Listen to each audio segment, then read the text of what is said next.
Good afternoon. The subcommittee will come to order for this markup of the No More Solyndras Act, and the chair will recognize himself for an opening statement.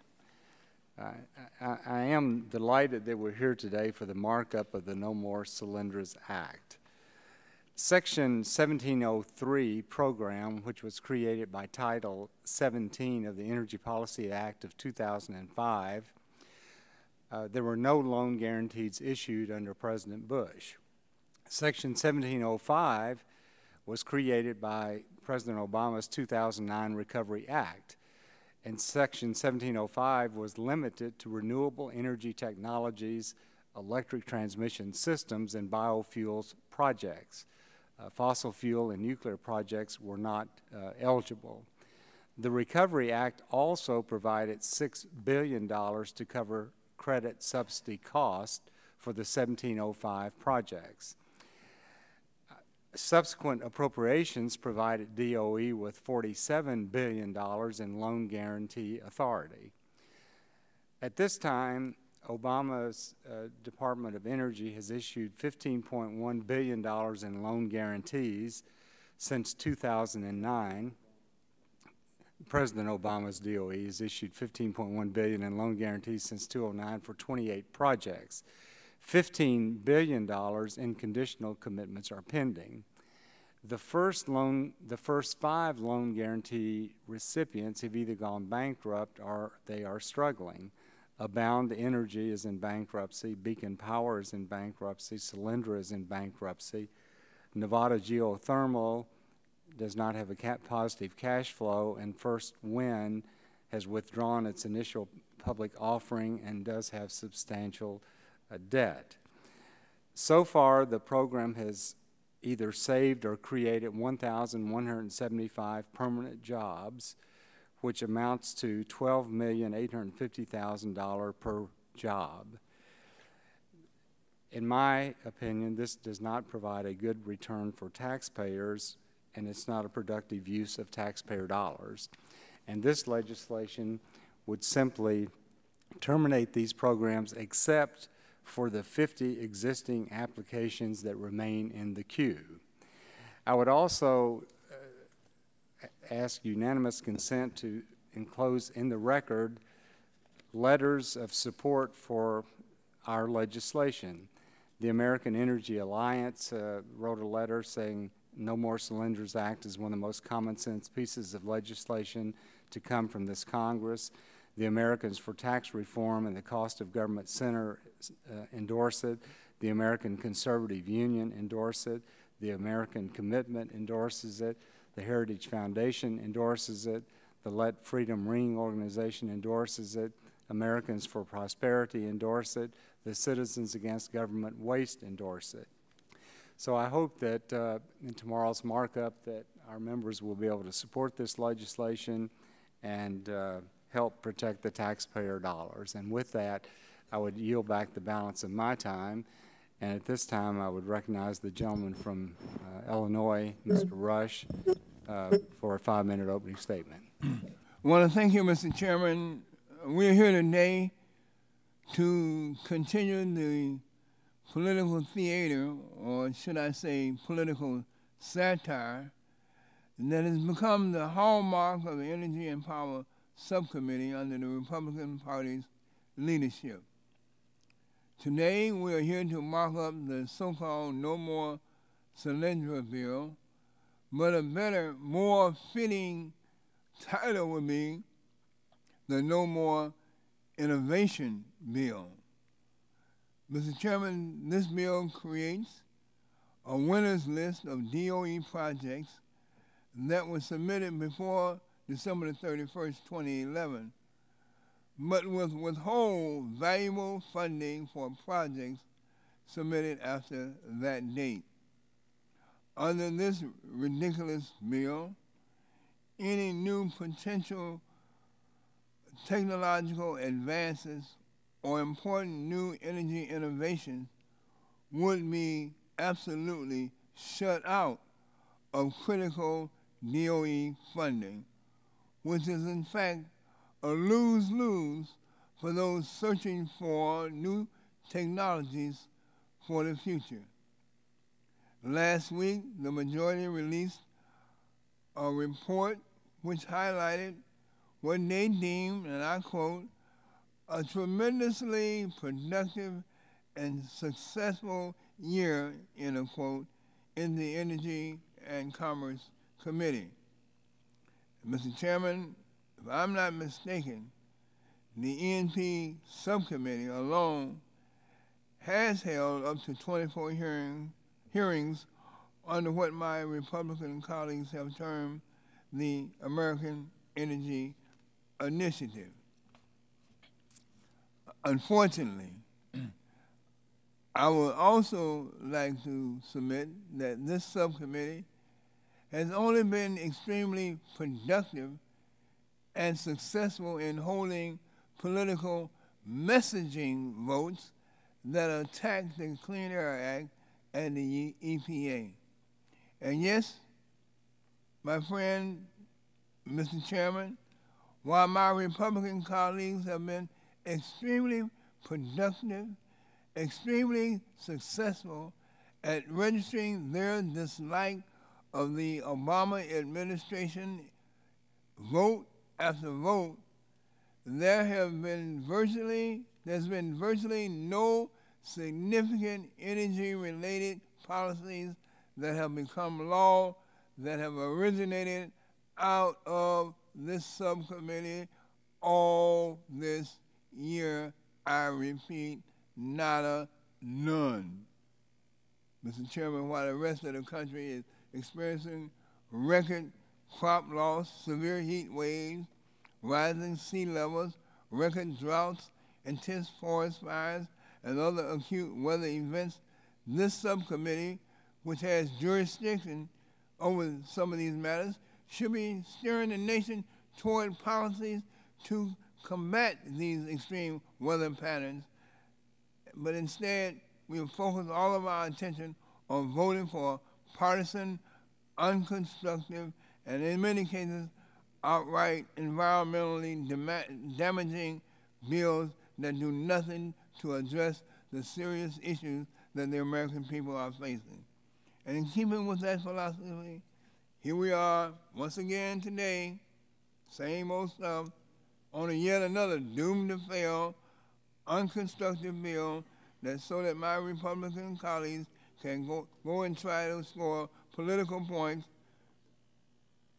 So be it if the rest of the country is literally burning all around us. Mr. Chairman, we can't afford these kinds of non-productive activities and actions and energies.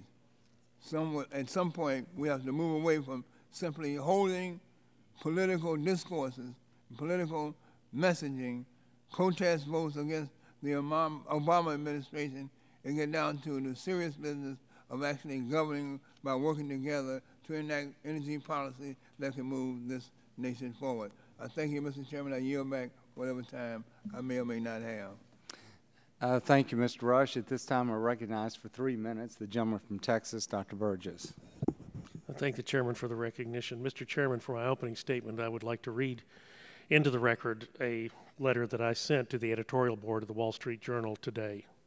Dear sirs, last week the Journal published an editorial entitled "The GOP's Solyndra Wing," in which you provided the impression that I am not in favor of ending the Department of Energy's loan guarantee program. This could not be further from the truth. When we learned of the abuses which occurred during the approval process for the Solyndra loan guarantee, I was at the forefront of that issue. In July of 2011, after the Office of Management of the Budget refused to appear before our investigative subcommittee, I introduced the resolution that authorized Chairman Upton to issue a subpoena to compel OMB to testify and produce the documents the administration was withholding.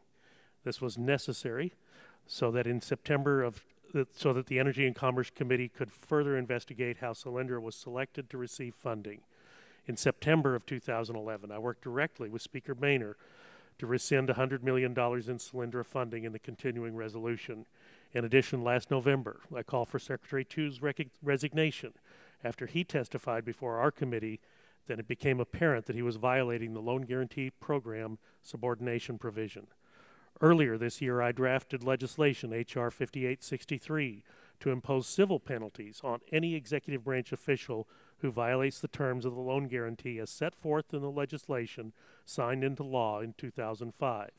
My legislation was based on decades of precedent in the federal government, where the Anti-Deficiency Act imposes administrative, civil, and even criminal penalties on those executive branch officials who violate the terms of appropriations bills. This concept in both instances is the same. When a federal employee breaks the law and loses taxpayer dollars, he or she should be held accountable. Based on this legislation, I've worked with Chairman Upton to draft penalty language to be included in the No More Solyndras Act to impose administrative penalties for such violations.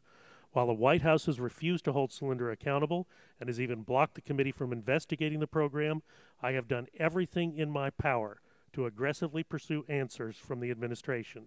I supported rescinding as much money as we could from the loan guarantee program to ensure taxpayer dollars would never again be used to further these types of projects. To say that I am to blame for the next Solyndra is absurd, insulting, and not accurate. I have worked with Chairman Upton on this important issue, and I've made it clear to the committee that I am supporting the No Solyndras Act. Sincerely yours, Michael C. Burgess, MD. I yield back the balance of my time. Thank you. At this time, I recognize the gentleman from California, Mr. Waxman, for 5 minutes. Thank you, Mr. Chairman. Today, the subcommittee is considering the so-called No More Solyndras Act. This is not serious legislation. It's a political bill that's designed to keep Solyndra in the news. In fact, most of the bill is composed of inaccurate and misleading congressional findings. The American people are entitled to an honest debate about the purpose and effect of this bill, but the Republican rhetoric about what this bill does is completely divorced from reality, the reality of what the bill actually does. Last week, when Chairman Whitfield postponed the markup of this bill until today, he said, quote, "We are totally committed to ending the 1703-1705 program," end quote. He emphasized that House Republicans intend to terminate the loan guarantee program with this bill. Well, let's be clear. This Republican bill does not terminate the loan guarantee program. It does not end, phase out, or sunset the loan guarantee program.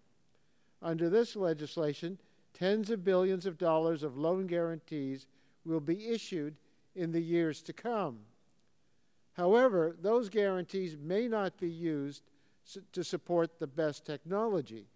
That's because the primary effect of the bill is to create a winners list of about 50 projects that are eligible for loan guarantees. The bill picks winners and losers by prohibiting DOE from considering any application for loan guarantees submitted after December 31, 2011. The loan guarantee program is supposed to support innovative technologies, but under this approach, new breakthrough technologies need not apply. Even the technologies that the Republicans claim to support are abandoned. If a new application for a coal plant with carbon capture and storage comes in, DOE can't consider it. And if an application for a small modular nuclear reactor or a next-generation nuclear plant is submitted, DOE is required to reject it. This approach doesn't move us forward on clean energy in this country. We shouldn't create a list of winners and then ignore all other potential clean energy projects. Mr. Chairman, I am receptive to any approach that will help us deploy clean energy in this country and reduce our carbon pollution. Families across America are suffering from record droughts, wildfires, storms, and floods that have been linked to climate change. And it is our responsibility to develop responsible policies to reduce the carbon emissions that are causing these woes. But we are failing miserably at these responsibilities. We need to act to reduce our carbon pollution, and there are a range of options for doing that, from putting a price on carbon pollution to sensible regulations to incentives for clean energy. But House Republicans oppose every potential solution. They say no to market-based solutions like cap and trade, no to cost-effective regulations, no to financial incentives for clean energy, even if it would improve our nation's global competitiveness. Saying no to every possible solution is completely irresponsible. It shows a bankruptcy of thought and ideas. But this bill is just more of the same. More political rhetoric, more bad policy, but no real solutions to the problems we face. We should reject this flawed legislation, and I yield back the balance of my time. Thank you. At this time, Chair recognizes the gentleman from Texas, Mr. Olson, for 3 minutes. Thank you, Mr. Chairman, for bringing the No More Solyndras Act before this subcommittee so that we can keep the promise we made to the American people. That promise is to put an end to the reckless spending the failed Solyndra loan guarantee project represents. The government's role is to create the environment where people have the confidence to take a financial risk, to invest in ideas they believe in. That's the American dream. My colleagues on the other side of the aisle talk about government loan guarantee programs like Solyndra as being necessary because of innovation. It's only a risk that the government can afford. The No More Solyndras Act is not about risk. It's about failure, certain failure, $535 million of certain failure. And it's about politics that led the administration to double down in the face of certain failure and putting the political donors ahead of the American taxpayer in recovering funds after Solyndra's inevitable collapse. This legislation will ensure that another Solyndra doesn't happen again. I yield back. Thank the gentleman. At this time, I'll recognize the gentleman from Michigan, Mr. Dingell, for 5 minutes. Mr. Chairman, I thank you for your courtesy and express for you my great affection and genuine respect and goodwill. What a difference a little time makes. In 2005, the distinguished former chairman of this committee, Mr. Barton, and I, Mr. Green, you, Mr. Whitfield, Mr. Upton, Mr. Shimkus, Ms. Bono Mack, and Mr. Pitts, all voted for and supported legislation which created the opportunity for us to make green power easier and quicker to get. This bill now repeals all of that, does nothing more than stifle innovation, prevent job creation, and subverts what was created through bipartisan legislation signed by a Republican president. I hope that my dear friends on the Republican side will not throw the baby out with the bathwater, but I have small expectations of that. We have underinvested in energy for decades, and commercial development with U.S. investments will actually make our companies more competitive in the global marketplace. By freezing this loan program, the Republicans will not only stifle another opportunity to put our economy back on the right path, but also to create new jobs. There are two news articles in the paper this morning about the solar industry. The first highlighted a law signed by New Jersey Governor Chris Christie to protect his state's solar industry. The article quoted Governor Christie as saying, "Renewable energy not only helps meet our goals of increasing sustainability and protecting the environment, but can also be an engine for economic growth and creation of good-paying jobs for the people of our state." That was what we said when we passed the legislation that we are now out to repeal. The other article quoted the Chinese trade minister as being ready to investigate U.S. trade practices regarding irresponsible practices by the Chinese on solar panels. Interestingly enough, it was those efforts by the Chinese which destroyed Solyndra and caused the rather fruitless, empty, and wasteful investigation which we had on that particular matter. The article makes it clear that the Chinese heavily subsidizes its solar manufacturers, and I think it is worth reading. The article, which is the Sporting in the Hill, says this: the Chinese government heavily subsidizes solar panel makers through cheap credit under a state-centric economic policy that picks winners. Western solar companies have charged. And that, by the way, is not done by the United States companies, but by every Western company that I can think of. This bill does not allow the loan funds to do anything except stagnate, and it does not permit investments in our economy. We must make these investments so as to bring about innovation and innovative companies and technologies. This simply cannot and should not be the committee of no if we intend to do something that's going to benefit American industry, American opportunity, and the American ability to produce jobs, growth, and to get us out of the economic recession in which we now find ourselves.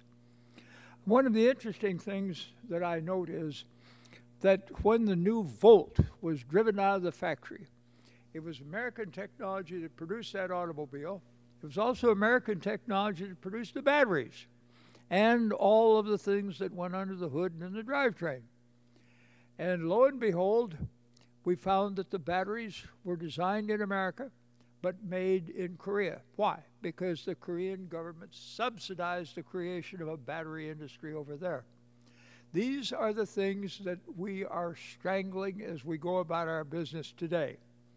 We are simply saying that we are not going to allow the new innovation to be American, but to see to it that the Chinese, with great pleasure, the Koreans and others, are going to enjoy mightily the fact that we have rejected the opportunity for our people to go forward in the development of industries which will take us into the later parts of the 21st century.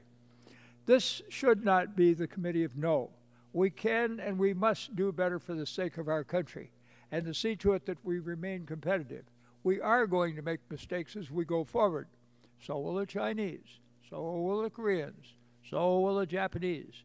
But they're smart enough to know that if they persist, they are going to hit some winners. And those winners are going to make them the successful economies of the 21st century. I yield back the balance of my time. Thank you, Mr. Dingell. At this time, I recognize the gentleman from Texas, Mr. Green, for 3 minutes. Thank you, Mr. Chairman, for time to speak. My constituents want Congress to fix the problems that led to Solyndra. They want us to make sure it doesn't happen again. This bill does it in name only. If this messaging bill is a proposal that comes out of the House of Representatives, what do we have to show for our months of work on this? Virtually, it guarantees that problems with the loan guarantee program will exist going forward. Nothing will be fixed, and this committee will have wasted this opportunity. I do not believe the 2005 energy law permits subrogation of taxpayer funds, and I think we should put the nail in the coffin of this seeking in-house legal counsel to circumvent the law. But instead, we're doing a messaging bill. Instead, let's seize the opportunity to write a bill that fixes problems and comes out of this committee on a bipartisan basis and can pass the House with a strong majority. This will send a message to our constituents that are more serious about fixing what's wrong with the program than we are about partisan fights. On the loan guarantee program, I believe there's more on which we agree on than we disagree. I'm disappointed in the majority's insistence on including inflammatory and partisan findings.